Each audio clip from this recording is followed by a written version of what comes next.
Dr. Jeff Davis, President of Lordship Investments and Director of New Way Community, coming to you today with 5 minutes to live by.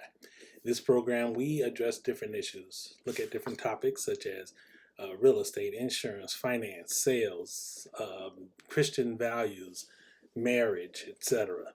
Today, we're going to be coming out of a book I wrote, How to Become a Real Estate Investor. Wrote this book for people who are looking to get into the field of real estate and thinking of different ways to be able to do that.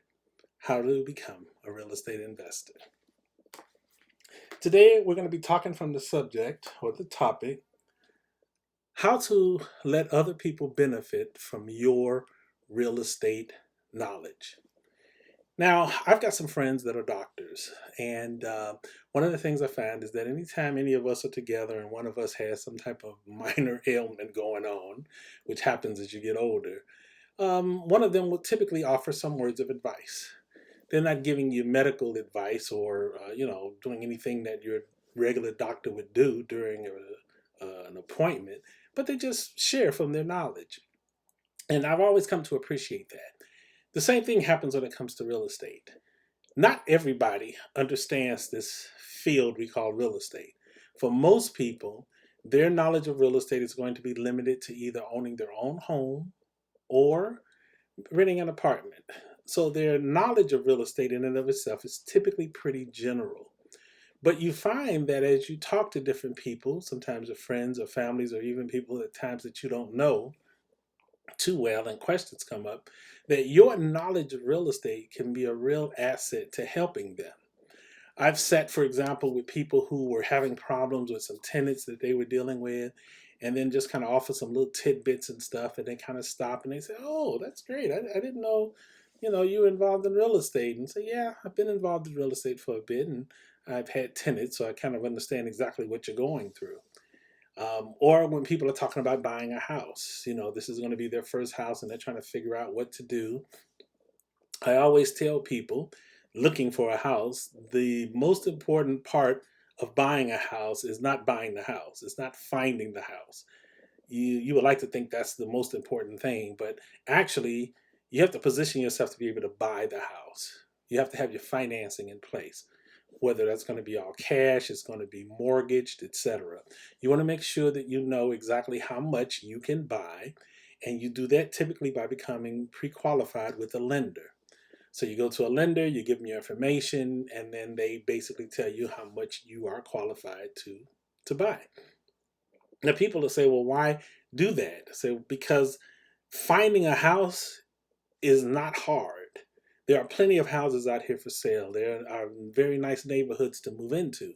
But what happens if you find the house, you want to make an offer on it, and then you realize you can't buy it? If you know, for example, what your limits are and what you can do, then when you find something, you can move quickly. And I always suggest to people when it comes to real estate that time is not your friend. If you find something you like, you need to jump on it. You need to try to move as quickly as possible because if you like it, other people will like it as well.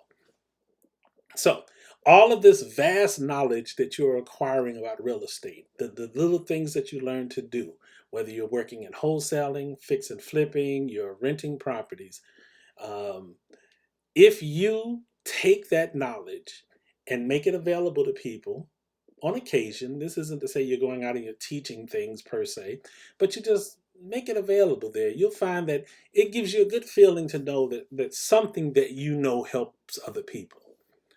I watch women that have recipes and that know how to cook, and they just talk about little things that they do in the kitchen that helps their food to come out so good.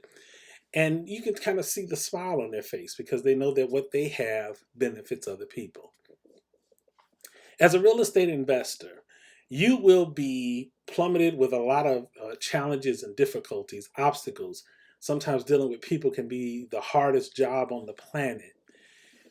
One of the things you want to do is have some wins. And one way to have some wins is learning how to share the knowledge that you have been given so that you can help other people in their dreams and their quests to do things in real estate. How to become a real estate investor.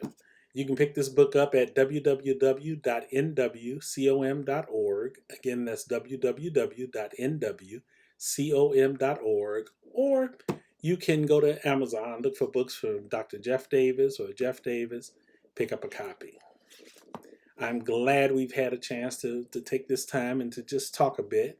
And until next time, Dr. Jeff Davis here, wishing you a day filled with both success and happiness.